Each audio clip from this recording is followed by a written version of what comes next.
Volatile is one of those Java keywords that many of us kind of pretend to understand. People hope they just never have to use it and then go about their lives never really knowing what it does. Today, we're going to change that. We'll have a live code example where not using the volatile keyword results in some crazy code behavior. In a few short minutes, you'll know exactly what the volatile keyword in Java is, what it does, and when you absolutely have to use it for your code to work. My name's John, and I'm a lead Java software engineer. I also have a full Java course available in a link down in the description. There you'll find over 8 hours of exclusive videos covering dozens of Java topics. So if you haven't already, go check it out.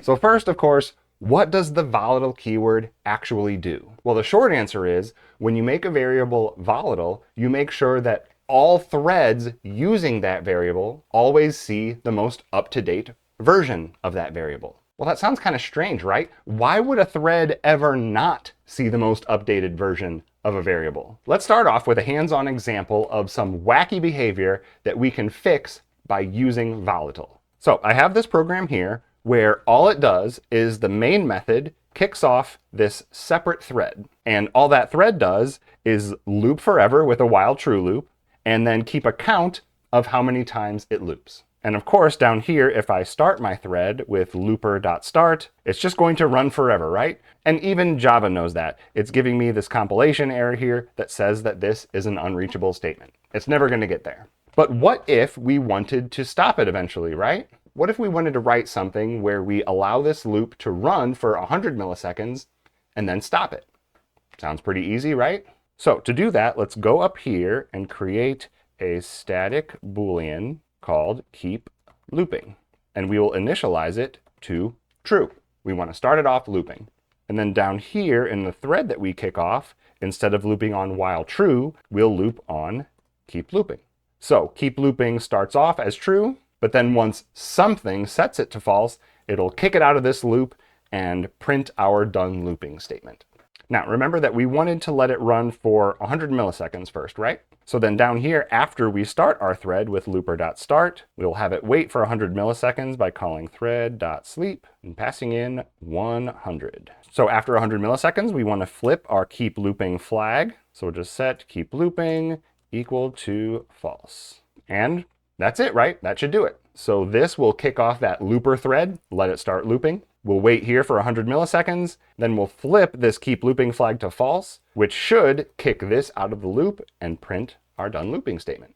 Now also down here, let's go ahead and add a print statement that says keep looping has been set to false. So that way we know if it's printed this statement, it has definitely set keep looping to false. So let's go ahead and run it and see what happens. Okay, so we see that it started the looping thread and it has set keep looping to false, but program is still running. Still not finished. I think it's been more than 100 milliseconds by now. That keep looping flag has been set to false, right? So why hasn't this thread noticed that change, kicked it out of the loop, and printed this done looping statement? What's going on? Well, one huge thing to realize is that Java and even your own CPU are constantly doing a ton of magic behind the scenes without you knowing it to make your programs run much faster than they would otherwise. But sometimes, especially when you're running in multiple threads, all that Java and CPU magic can produce some unexpected results like this. One type of Java magic happens while your program is running, and that's Java's just-in-time compiler, or JIT compiler if you want to be cool. The JIT compiler is constantly watching your code run live in real time and literally changing your code to make it run faster wherever it can. Now, one of the things that it might do is see our looping code that we're running here. And after a while, it starts to think, hey, I'm the only thread running this code. And when I started this loop, keep looping was set to true. Nothing inside this loop ever changes the value of keep looping. Why bother checking it every single time I run this loop? So what the JIT compiler will do is, while it's running, it will literally change your code to look something like this. If keep looping, then while true, count plus plus. So now it doesn't have to check that keep looping variable every single time it loops, right? So the code does run faster. because it thought, hey, this keep looping variable is never going to change anyway. It started out as true. Why not just turn this into a while true? But what the JIT compiler doesn't realize is that some completely separate thread might jump in and change the value of this variable while it's running, which is exactly what we're doing down here. The volatile keyword fixes this issue. What we can do is label this keep looping variable as volatile. What this tells Java is, hey, this keep looping variable is going to be used across different threads. So don't do any of your wacky Java magic to change anything with the code that might make it not see changes to this variable made by other threads. I want to make sure that each thread always sees the most current updated version of this variable. So that will prevent the JIT compiler from making this little code optimization. So let's go ahead and change this back to what it was before. There we go. So now if we go ahead and run our program again with keep looping set to be volatile, we can see that our looping thread immediately noticed that the other thread changed the keep looping variable value to false. It noticed the keep looping variable value changed to false, popped out of the loop, printed the done looping statement, and our program finished successfully. So pretty cool. But even if the JIT compiler didn't make these little sort of code optimizations, this situation has another problem that the volatile keyword solves. So when your CPU is running a thread on one of its cores, like our looping thread here, of course it's going to have to refer to values of variables to do its job, like our keep looping variable. Those, of course, are stored in your computer's RAM, your main memory. Keep looping.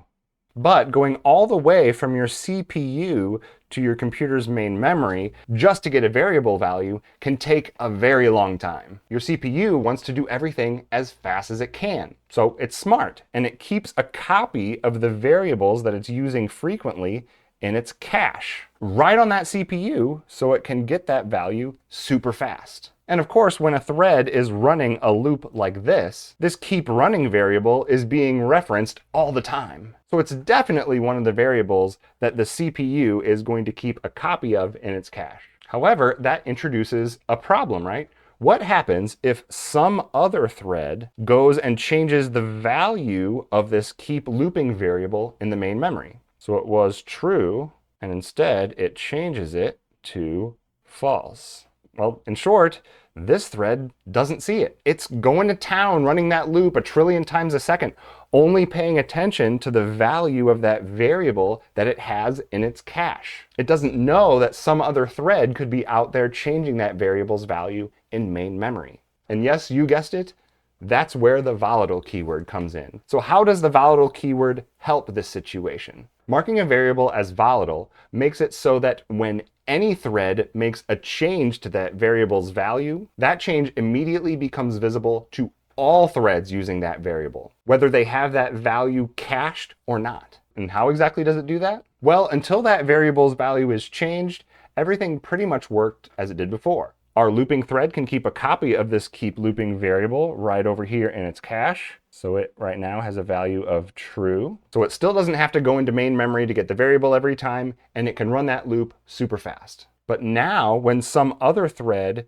changes the value of this variable from true to false, what it will do is send a signal to all other threads, essentially saying, hey, if you have a cached value for this variable, its value has changed. Anything you might have cached for it is now garbage. So then every thread that has that variable cached, like our looping thread, will mark this value as invalid. Then what happens is the next time it has to refer to that variable, it goes to its cache and notices that, hey, this value I have in my cache is not valid anymore. And that prompts it to go back to main memory to get the nice, fresh, hot, toasty value of this variable from the main memory. Then it can go ahead and cache that value again if it wants, right there next to it for super fast access until the next time that variable is changed. The volatile keyword forces a variable to act as a single shared source of truth among multiple threads that might be using it. And it makes sure that that's not messed up by any Java magic optimization or caching. So now how exactly will you know when you need to use volatile. I would say anytime you have a variable that is used across multiple threads, where some of those threads have to read that variable and always get the latest version, and another thread is responsible for updating it, then that variable should be marked as volatile. In situations like that, if you don't mark that variable as volatile, you risk all kinds of crazy, unpredictable behavior where some threads might notice that difference right away and others might never notice that difference. If you enjoyed this video or learned something, please let me know by leaving a like. And be sure to subscribe so you don't miss each new Java tutorial. Thank you so much for watching. I really do appreciate you being here with me. See you next time.